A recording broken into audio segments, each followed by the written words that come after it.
Welcome everyone, welcome to BDO. My name is Justin Martin, I'm a partner in one of our advisory teams here, and on behalf of BDO and ASB, we're absolutely delighted to have you all along today. It feels like it's been a long while coming. We've done lots of online webinars over the last 3 years, and I think this is the first in-person seminar that our team's organised, so we're really excited about that today. And even better, we've got a special guest who we'll introduce very shortly. So with me today down the back is Melody, who's an assistant manager in our advisory team, and she's going to help me present a little bit later on. I'll just quickly cover off the health and safety stuff, and then we'll hand over and introduce you to our speaker today. So the bathrooms are just out here. Emergency exit is the stairs that hopefully came up. Please don't use the lifts if we have to exit the building. And we meet just over in Post Office Square, which is just over there. What do we do in the event of an earthquake? Drop, cover, hold, please. Was at an event last week where we all just stood there and kept talking as the stadium was moving. So please don't do that. Please drop, cover, hold.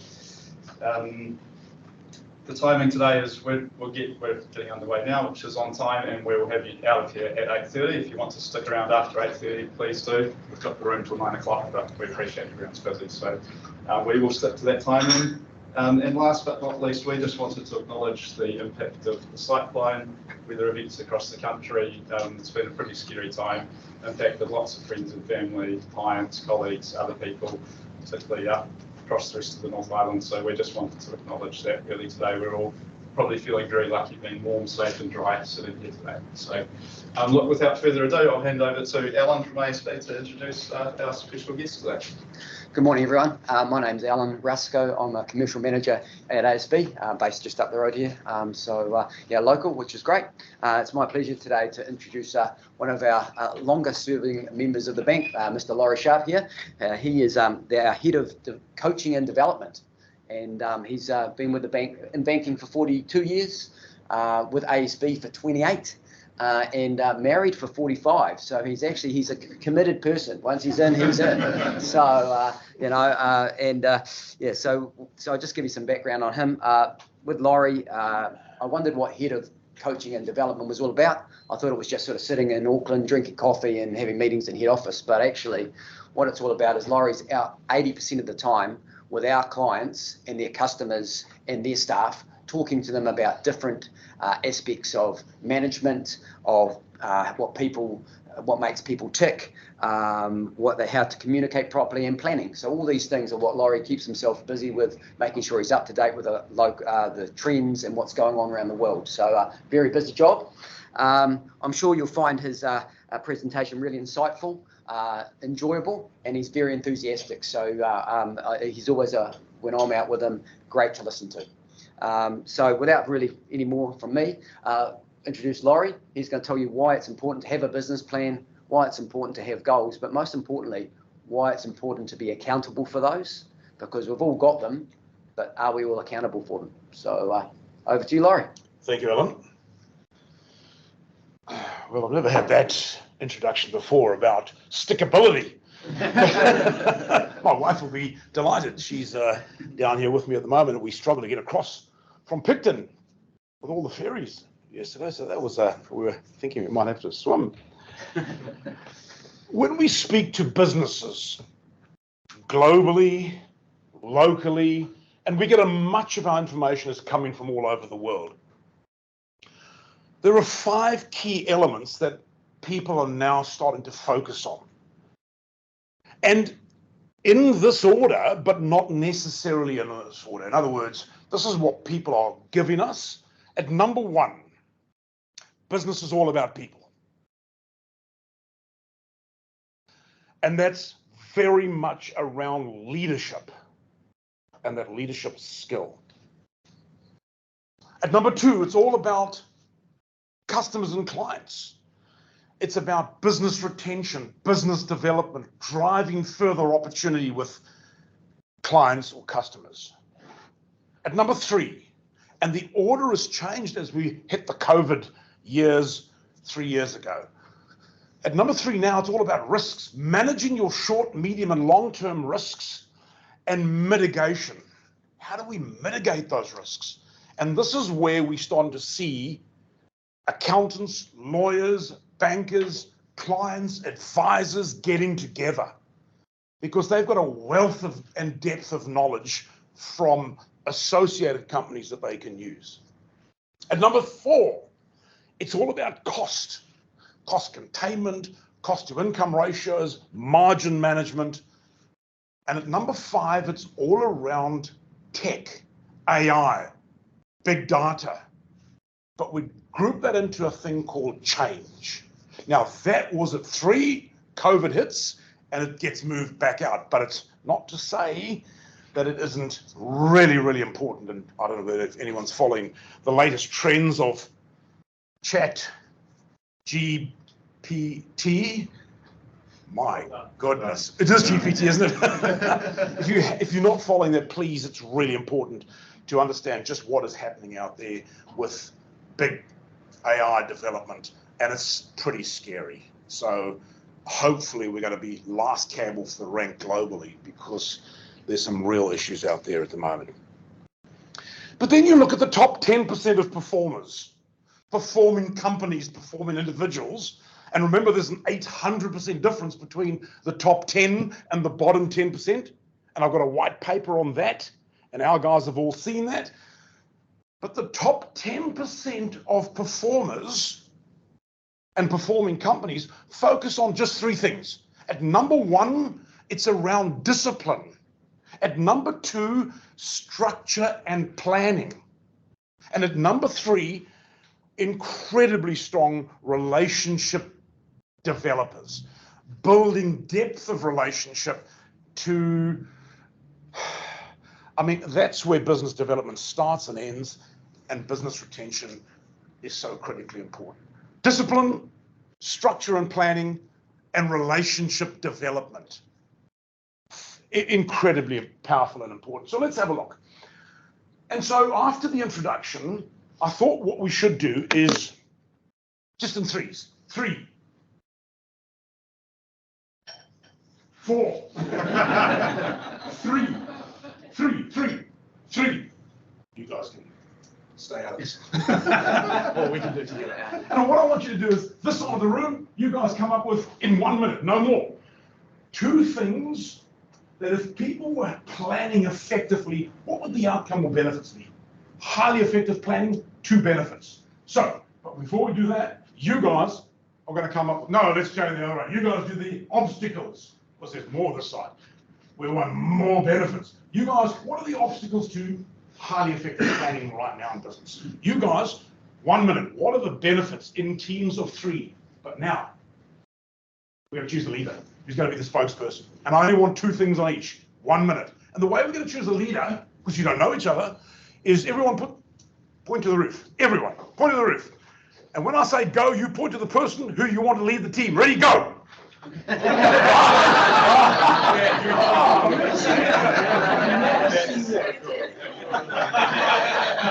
So we even, I've got to tell you, we even had one pointing themselves. Oh, really? Okay, all right. So, obstacles, benefits, 2, go. 1 minute. Off you go. External part. Yeah. 30 seconds.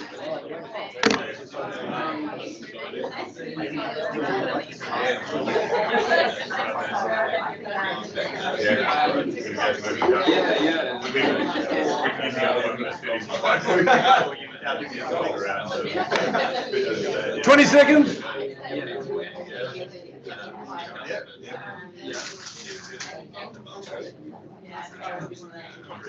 10,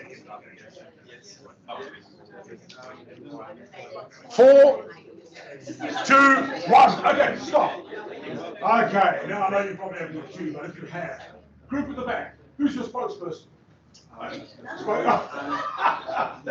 No, we actually. No, it's got to be you. It's got to be you. Okay, give us 1 benefit. 1 benefit. Benefit would be staff buy-in and direction of the. Okay, fantastic. I want you that staff buy-in, that people buy in is critical. Watch where that goes. That is critical. Anything different, you guys? Oh, you got to be the leader because you point yourself. Well, we started talking about longevity when you're building relationships, Ah. not just for today. Yeah. Building a base for the future. And you won't believe how important it is to plan just on the basis of building relationships, because it's not intuitive to everybody. Anything different, you guys? Scott, you The goals and clarity as well in staff engagement. Yeah, clarity and staff engagement. I tell you, those are vital right now. Anything different, you guys? Probably just leading on, we talked about direction, so making sure Yes. that you've got buy-in with people when you're all heading on one trajectory. Watch this next slide. Watch this next slide. Absolutely brilliant. Anyone got anything else that they think they should raise that hasn't come up already? Okay, come on. You guys.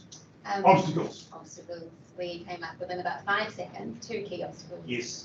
External factors, and then the other one was just your day-to-day operations of being so busy doing that you don't notice the external factors. Every time we run this, I don't have time.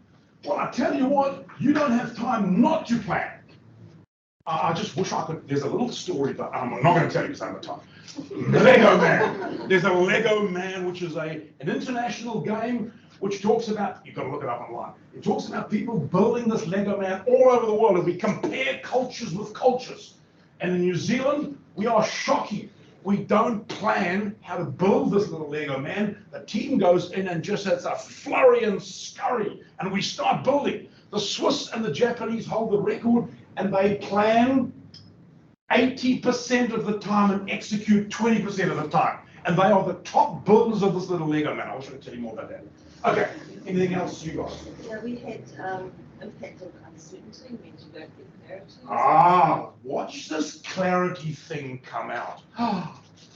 Good fish. And, Think of that. and the other thing was sort of the opposite. In fact, the Yes. biggest obstacle is you don't get alignment in people and they don't have common understanding. Watch that.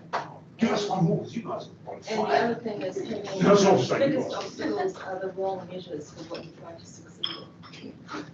Mm.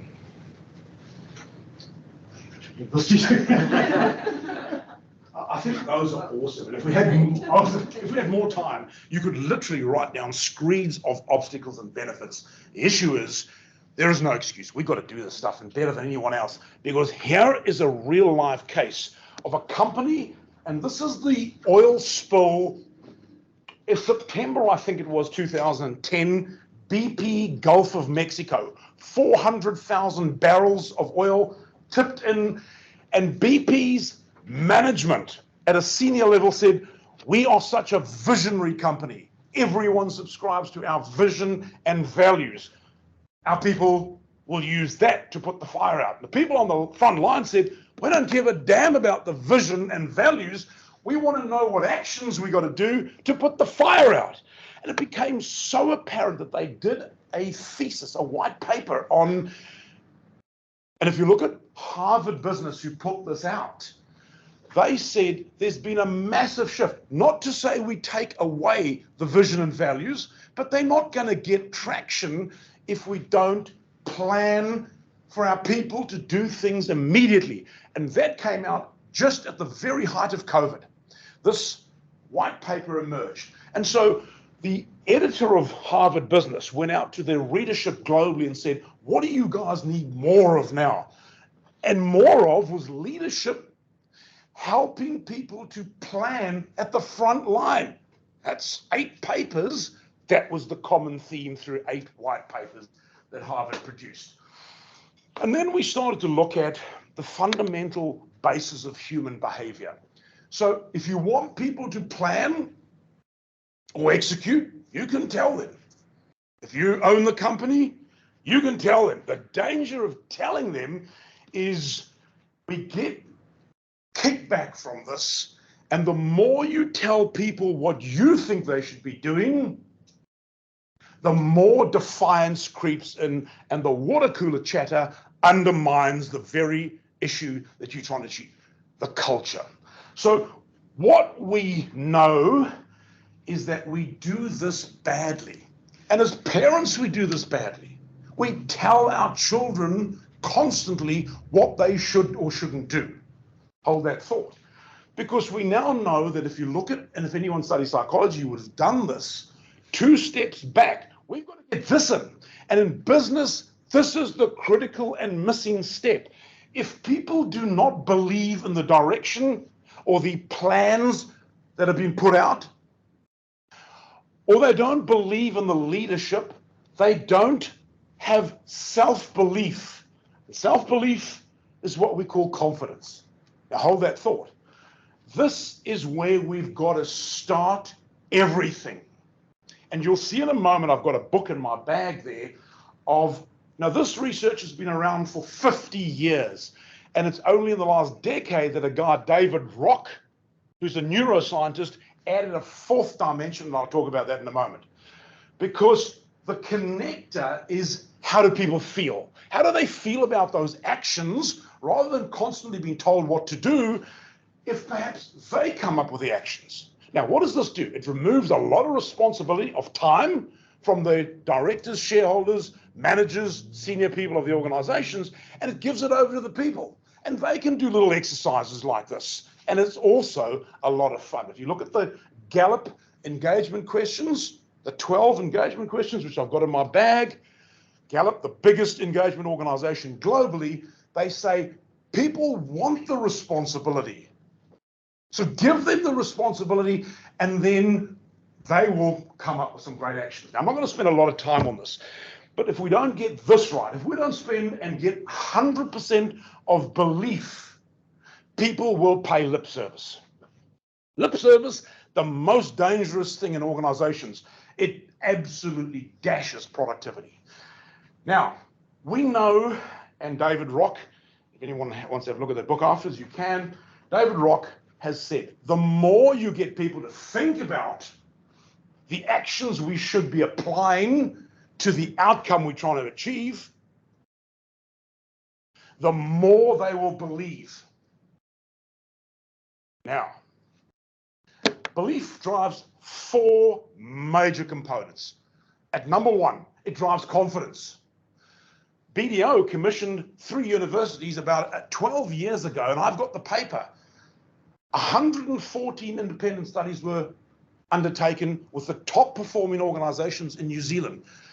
At number 1 is confidence as the thing that drives performance. Confidence. The All Blacks did 100 looking at businesses, at a business model, and they saw that confidence is the number 1. If you look at this, what keeps CEOs awake at night? If you look at what they are doing, Alan, this is their talent structure. This is what they're looking for. Number 1, confidence. Confidence is the single biggest thing that they're looking for, but not arrogance. You see, confidence and arrogance are on the same plane. The dial is humility. You dial back. So people want to deal with confident people. There it is. 3. The second word is credibility. You will be judged as a leader by your teams on your credibility. Your customers or clients will judge you immediately. 7 seconds now. It's harsh on the credibility, and it's all driven through this thing called belief. Do they believe in you? Do the people believe in the leadership? At number 3 of what drives belief, or what's associated with belief, are benefits. Do people see the benefits of dealing with you? The value proposition? Not benefits to you, but what are the benefits to them? And finally, do they have a desire to want to continue the relationship? Do people have a desire to want to stay at this organization? That's a big issue right now. So, belief drives confidence, credibility. It drives benefits and desire. Now, we've got to get that score 100%. If we don't get that, we've got to stop doing this. This is dreadful. This is where defiance kicks in. The connector is, how do people feel? Business is not what you do so much as how people feel about what you do. And that's everywhere right now. And I wish I could spend a little bit more time, because Harvard have got a great article on the power of emotion. This is emotion, that's rational. So this is the notion of how we best behave. This is now, we know that 80% of leaders are driving behavior that way. Simon Sinek, which I'm sure many of you have seen him. If you haven't, great article around the golden circles of leadership. David Rock, neuroscientist, the book that I've got in my bag. We know that this is what starts great outcomes and actions. It isn't started here on direction.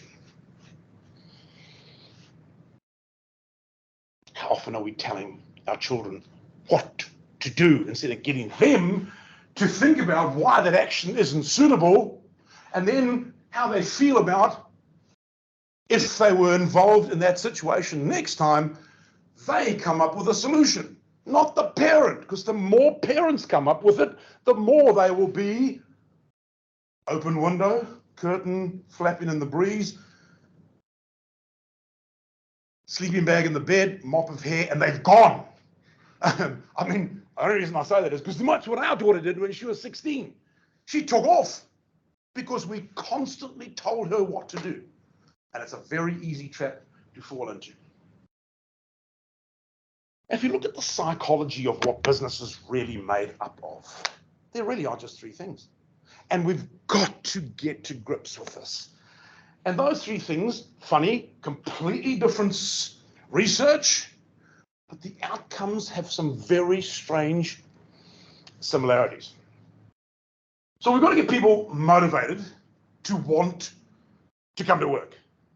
Not because they've got a mortgage to pay, but maybe they get a salary incidentally to pay their mortgage. Not because they've got a mortgage. You see the distinction. Come back to that. Is there a level of capability? Do they know how to do their role? And here's the big one that we miss out on. Now, we know some organizations spend a lot of time. Some spend no time on this. We've got to be spending a lot more time on getting people to really have a desire to want to be there. But I'm not here to speak about that today. But when you look at desire, attitude, reward and recognition, and personal drivers, I ask often people in senior roles, what do you or individual people want from you and this business? They haven't a clue. They haven't a clue. So those personal drivers, which are the things that create the dreams for their people, they don't know. So then they presume they know, but they get it wrong. This is massive. In fact, there's a direct correlation between staff engagement and how motivated people feel to performance. There's a direct correlation to performance. Longevity and discretionary effort, which if anyone's from HR now, you know that engaged staff stay longer, perform better, and display discretionary effort. What does discretionary effort mean to anyone? Absolutely, above and beyond. They do things, that's where the money is made. Look at this, capability. Skills, time, tools, talent. That's fascinating when you start to talk to great organizations, and I have to just, I'm not going to talk rugby again. But Razor Robertson, if you've seen him talk, talks about this triangle. The All Blacks focus only on this triangle. And in fact, I'll show you how they do it, because ours is slightly expanded. But here's the one that very few businesses are focusing in on. And here comes the real issue. It's not about necessary skills, because we send them to training programs. We provide the right equipment for them to do the role, and hopefully they've got enough time and talent to do it. But this is the one, and it's particularly around that word, accountability. Now, so clarity is, do they know what is expected of them? If I ask them on your staff or your teams, 0 to 10, give me a score. 0, don't know what is expected of me. 10, absolutely, I understand what is expected of me. You won't believe the dreadful scores in our organizations around clarity. Then you ask them, and do you have goals and actions to achieve what is expected of you? No. We just bumble along. The Lego man, you know, it's just absolutely crazy stuff. No, 80% of the great organizations are planning. Process. Is there a process? Is there a handrail guide so they know how to follow this and there is some form of consistency across the organization? Because if they need to go into someone else's role, Do they know how to do it? Is there a process that they can follow? Because that's really important. Here's the big one, accountability. Is anyone holding them to account? Now, the biggest danger of all is when you drive accountability down. Never drive it down. Start by driving it up. If you are the director and you're running a sales meeting, or you're the head honcho, ask 2 or 3 people in the room, if you're running a sales meeting, an operational meeting. This is an action that I really want to follow up on, team, by Wednesday, 4 o'clock. I'm asking Jane, George, and Fred to hold me to account as to whether I'm going to get the interim information out to you by 4:30. Because if you make a promise in a meeting and you don't hold good to that promise, it's because no one's holding you to account. They're not going to forget. And your credibility and their confidence in you is dashed. Get others to hold you to account as the senior person. Now you can turn this around and start holding other people to account. And it's a fun way of driving accountability both ways. But to drive accountability down only, they see it as performance management. And therein lies the fine line. So when you look at this, it's not what we know that's critically important in business. It's what we do with what we know. And what this can be used for on a scale of 0 to 10. Staff member, person in the organization, rate how motivated you are using those 4 headings. How motivated are you? Do you want to be at work? You'll get real truth if you start to understand that initially people might feel a little bit concerned, but eventually when they see you're there to help them, and that belief kicks in, confidence, credibility, benefit, desire, you'll start to see that those scores become dead accurate. 0 to 10. Am I really capable of doing this role? Or am I fudging it? Because when you fudge it, your confidence completely turns around. And so confidence around capability is critical. Scale of 0 to 10. You could even go down to 0 to 10 on each one of those if you really want to. This is a great tool because it's a wonderful one-on-one discussion. And you'll get a feeling for the overall culture of the organization once you start putting these together. Now, is this PowerPoint? Is this PowerPoint so I can blank that out? Oh, no, I couldn't. I need help.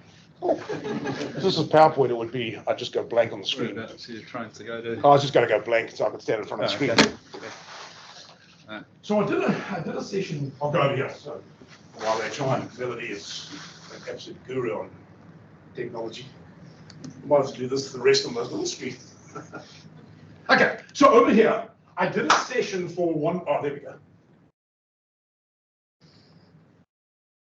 I did a session for an organization that you all know. In fact, I'm going to go back over here. So you all look at me. She's under pressure. So, okay, you're turning around. An organization that you all know in this country, you all know, they've got 66 middle management and the senior directorship asked them to come and do an exercise on that to their staff to try and understand the culture of the organization. Don't worry, I'll do the rest of it what I have. It was my fault. And what we did was we started with that triangle, and I got everyone in the organization to come up with ranking themselves on a scale of motivation, clarity, and capability. And scoring that, and then putting the 3 scores together and getting a mean score out of 10. And then I asked every single one of them, 66 middle managers who's had and you know who this company is, they're massive, to put on a little white, yellow piece of paper, the score, no name, and if you're right with your right hand, I want you to put it in your left hand. I don't want, because you've got total anonymity, not online, because people fear that. Hand those bits of paper in, and then I asked 7 directors to do exactly the same. What score would you give to the culture of this organization? I think Scott knows the outcome of this. 7.25 is what they, out of 10, 7 directors. from 66 middle managers whose teams they represent. Fascinating. When I told the 7 directors, you could literally see the blood drain from their heads, from their faces. And I said, hey guys, don't worry about it. Because the issue is, it was 3.2 yesterday. You just didn't know. And that's the issue. That's why that little triangle is so important in business. Cover off those 3 areas. Get a feel, because that gives you a feel for the culture. And if you really want to have an understanding of culture, read Jim Collins' book, Built to Last, where he looked at the 100-odd companies that have been around for 100 years, and he discovered that in those organizations, there was a cult-like culture. Don't get the, the sinister word of cult. Cult just comes from the word culture. And if you ask people, what do you understand by the word cult? People will say it's a belief. It's a belief system. It's a belief in something or someone. It's exactly what you're going to get in organizations. Looking good here, or not? No, we're just fast forward to. Oh, is it fast forward to the end? So where am I? I'll never do that again. That's all right. I think it's the team. Oh, there we go. Oh, okay. Okay, I can go back now. Okay. Thank you. Oh, thank you. Who did that? Wasn't me. Oh. Okay, let's go through it. So normally there's a blank key, or hit B on the keyboard if you haven't got one of these. If you're doing a presentation, good tip. Hit B on the keyboard. It goes out. Well, not necessarily every time. And then when you hit B again, it comes back again, because then sometimes you can get in the middle of the room. Otherwise, okay. Critical. All Blacks, if you have a look at theirs, or if you look at Razor Robinson, who looks like maybe the next All Black coach, they don't use these words. He uses, can anyone remember the words that he uses? Oh, it doesn't matter. They use this to drive their organisation. Remember, the fact that they play rugby is incidental. They're a business, and a very, very successful business. Let's just go forward to... Right, isn't it funny? If you look at this, that's why people come to work. That's how they perform, and that's what is expected of them. And so you see the same bits of research permeating through, and I know I'm just about out of time. But our biggest problem with all of this is 83% of us in this room, I'm not sure who'll be in this room, but 83% of people globally will come out and say, it was a great breakfast, good to see everybody, and they will do nothing. You see, as we sit here today, there are 3 certainties in life. We're going to die. Well, let's go first. We're going to die. I'm going to probably leave you first. We're going to die. What's the second certainty? We're going to pay taxes, and that's why we see these guys for planning. And the third thing is change. There is going to be an inordinate amount of change that's going to accelerate from about now. It's the fourth certainty that Harvard came out with. Great white paper. And they said it was the certainty of choice. It's not that change wasn't going to happen. It's how we choose to react. 83% of people we now know will come away from this and do nothing with it. 17% of people will dabble. They will try this with their staff. 4% of those 17 get it right, or 4% of the 100 get it right and absolutely implement this. But don't tell people, get them to believe that this is, and it's so simple. It's not closing off. Because here's our biggest problem also, is in life, we intend to do a lot of things. And on the 31st of December at midnight, we do a lot of intentions. I intend to get fit. That's a big one. I'm going to get fit this year. New Year's resolutions. The problem with that is it's absolutely the worst word in the English language. We've got to get people to start to commit.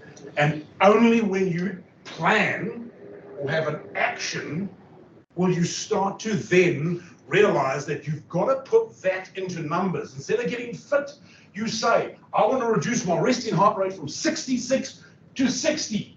As you all know, that's a byproduct of fitness. But now I can measure my level of fitness.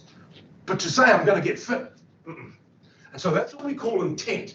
So now we start putting them into achieve 110%, leave work at 5 to spend 2 hours with the children, obtain a 5%, geez, that's 0.5, resting heart rate. And so now we start to look at how do we get intent? Well, as Stephen Covey said in that great book, he said, always start with the end in mind. I want to reduce my resting heart rate from 66 to 60. That is my outcome. How much or how many? I asked a group the other day to produce an action plan for me. One person, 2.5 pages on one action. I said, do you ever read this? No. But it satisfies my manager. That's an action plan. 1 line. That's 3 actions there. 1 line.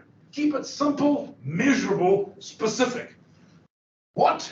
How many or how much? 5 sessions at the gym. By whom? I'm going to do it. Not my wife. We're one of our GMs, Clyde Misson.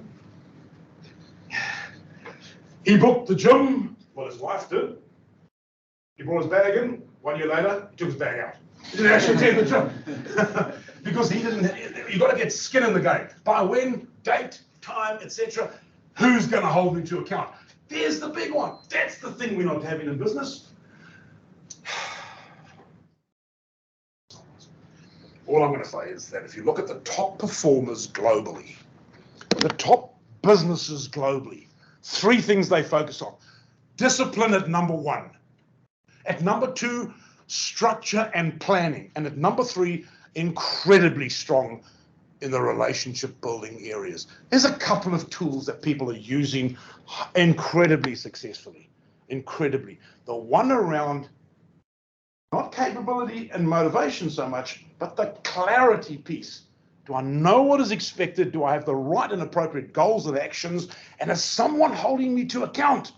That's the one we're failing on. So when I heard these guys looking at doing this session, I thought, this is gold, guys. I tell you, we can walk away here, 83% of us will do nothing. No, they won't. Thank you very much.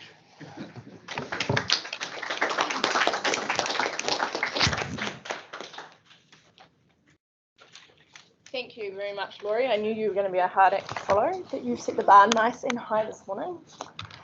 All right.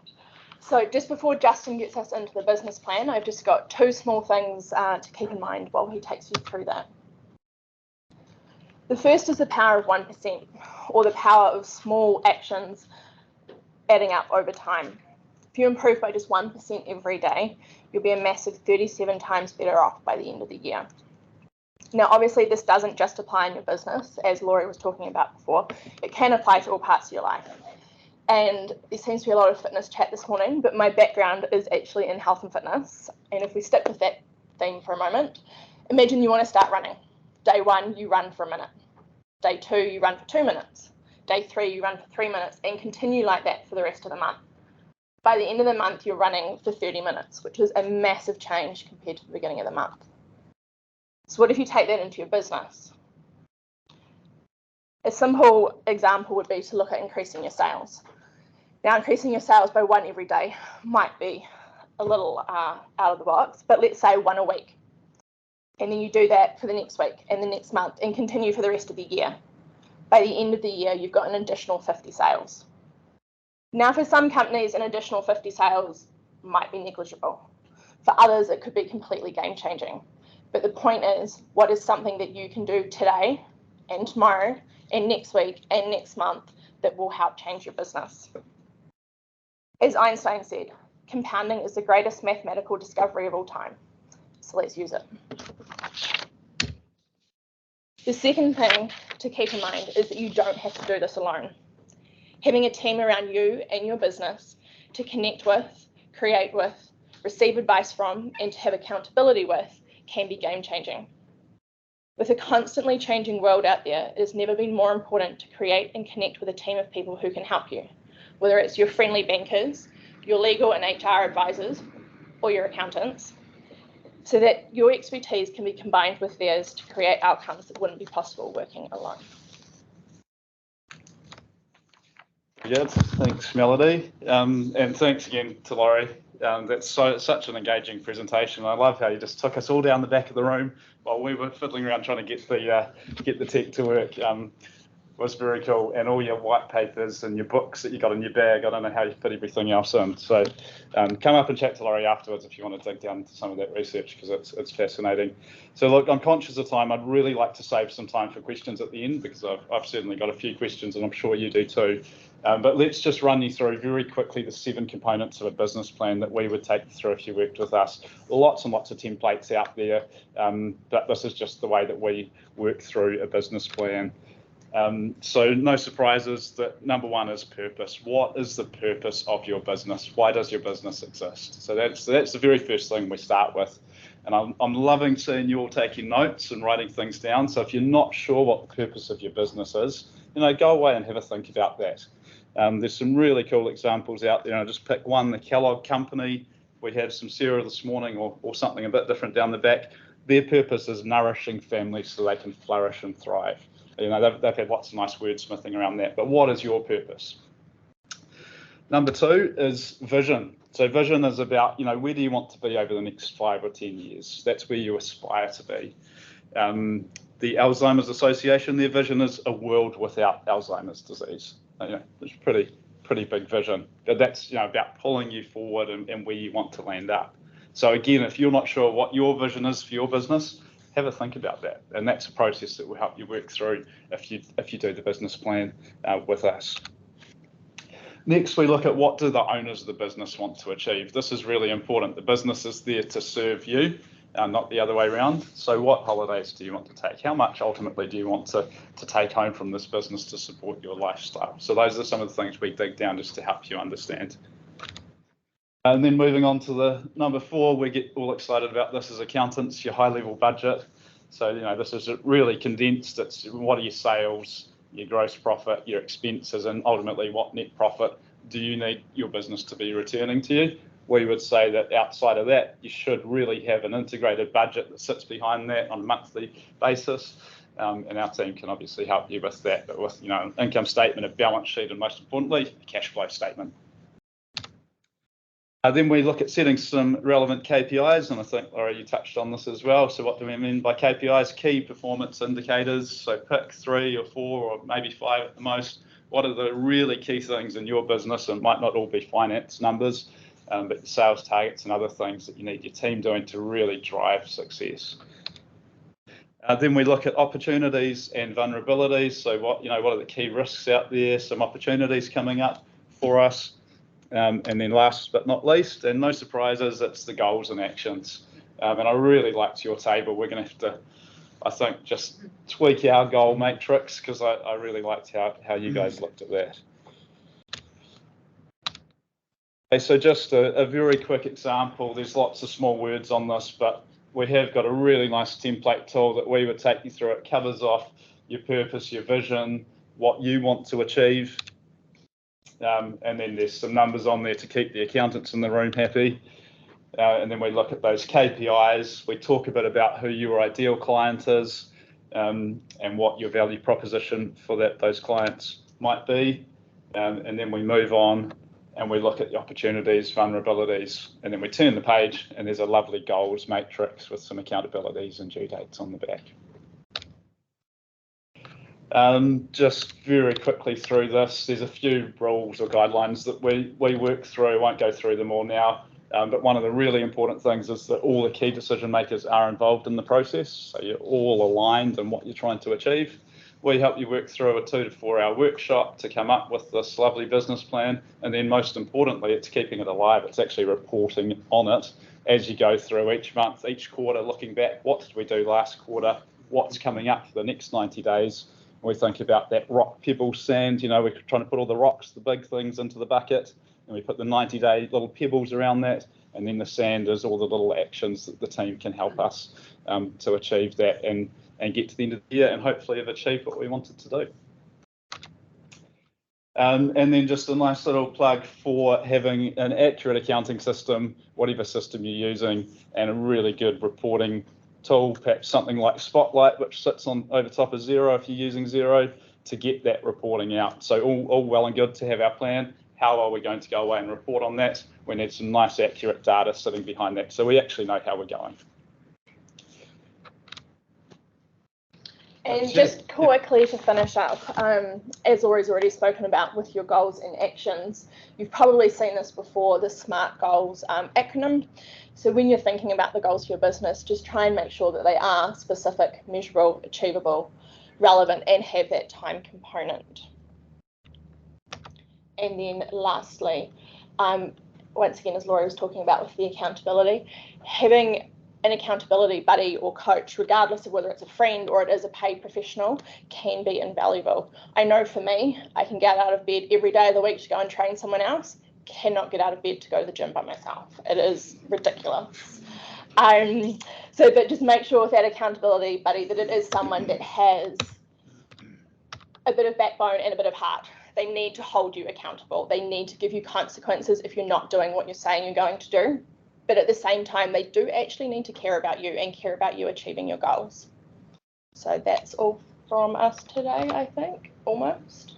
No, the numbers slide just to finish off. So look, obviously we'd love to work with you on a business plan, and what's more, we'd love to do some quarterly coaching with you. So that's sort of our ideal way that we can help you. If you'd just like to do the business plan with us, hey, we're also happy to help with that.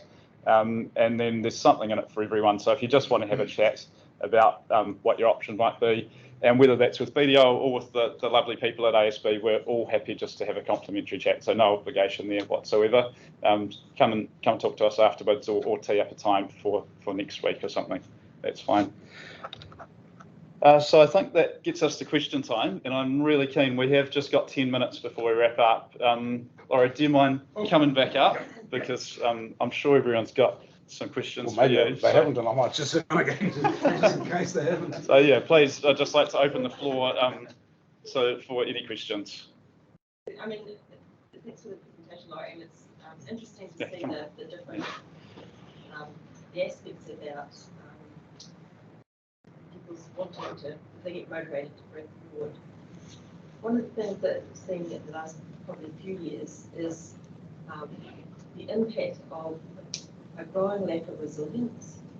And so the motivation, the ability to think comes into play when that resilience is low. Is there any theories in terms of trying to get people's ability to at least try to think and get over this whole resilience? And I don't want to sound like a boomer, but No. And I just. In fact, my next presentation is 1 hour on resilience. Because to me, I'm seeing this as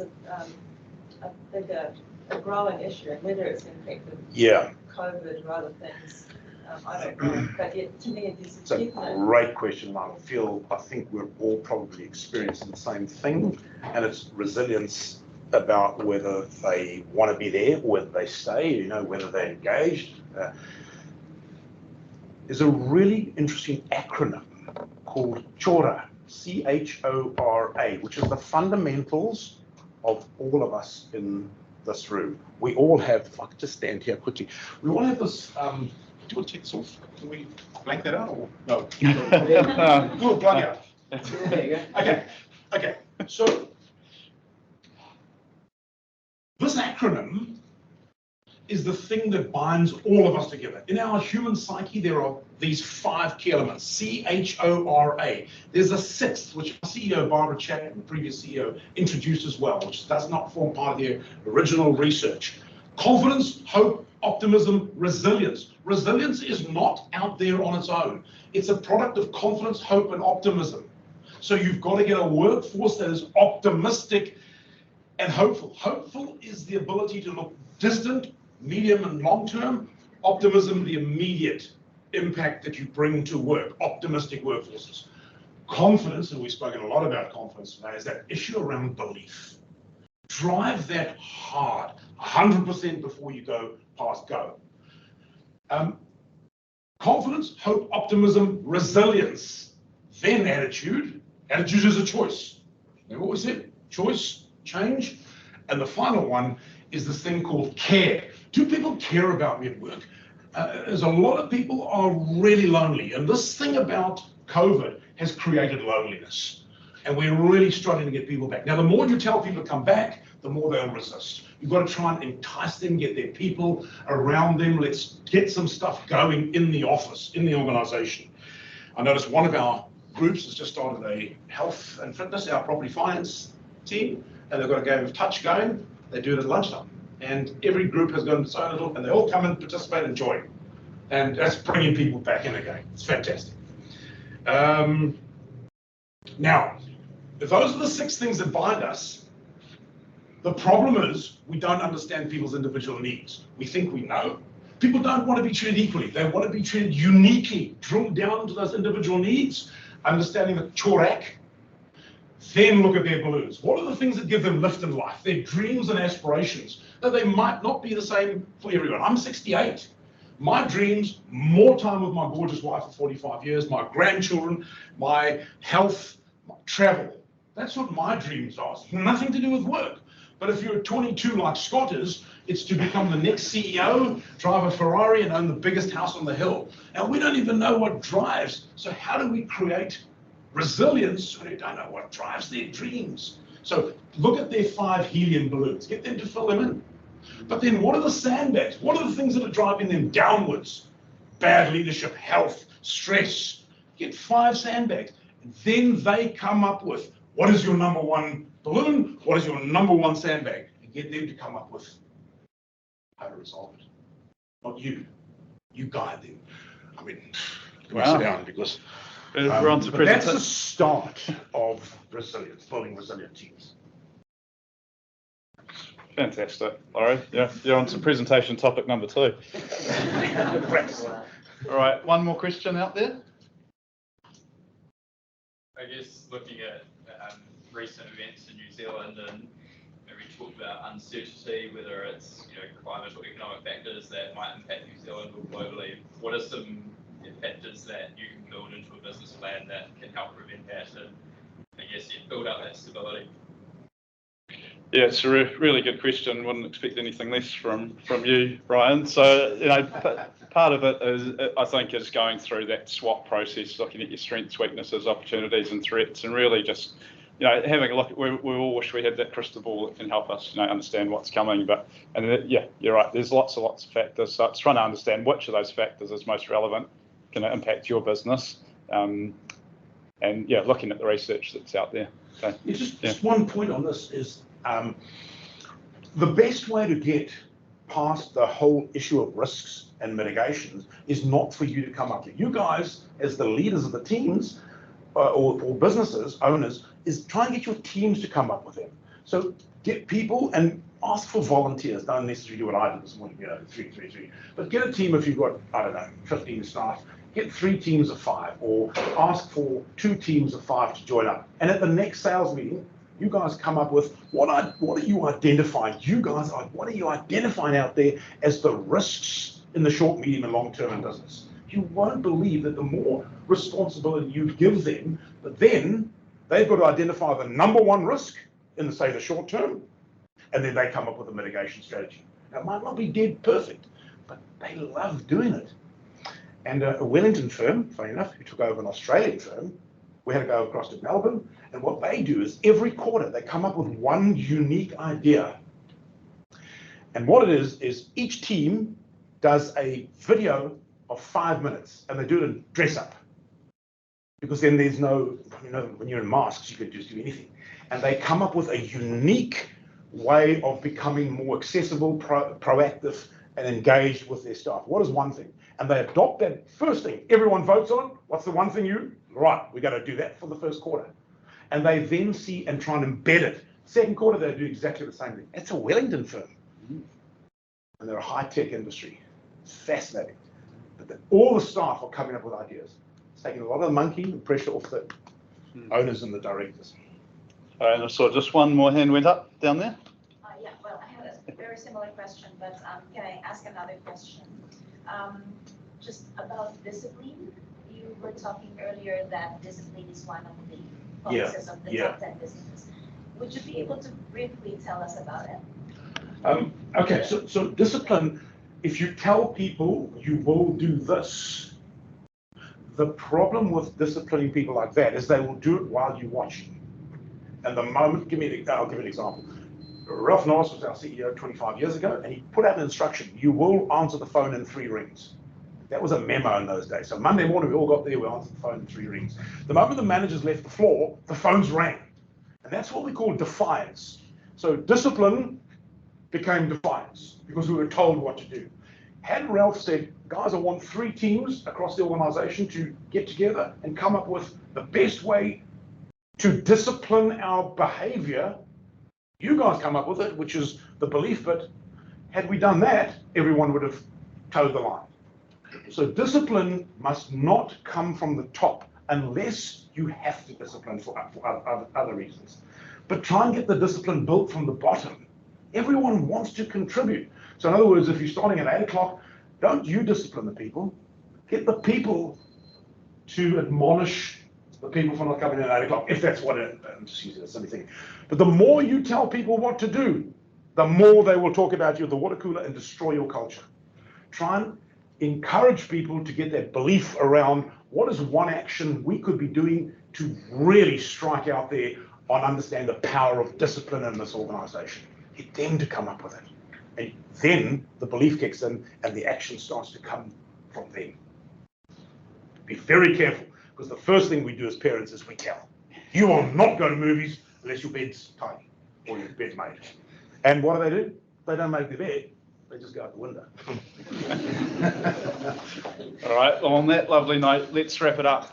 So thank you on behalf of BDO and ASB for coming along today. It's been fantastic to have your company. Laurie, on behalf of the room, thank you so much for presenting and just getting us feeling so energised. Please take nothing else from today but to do an action. Remember, 17% will, 83% won't, so let's be one of the 17% as you leave today. Thank you. Thank you.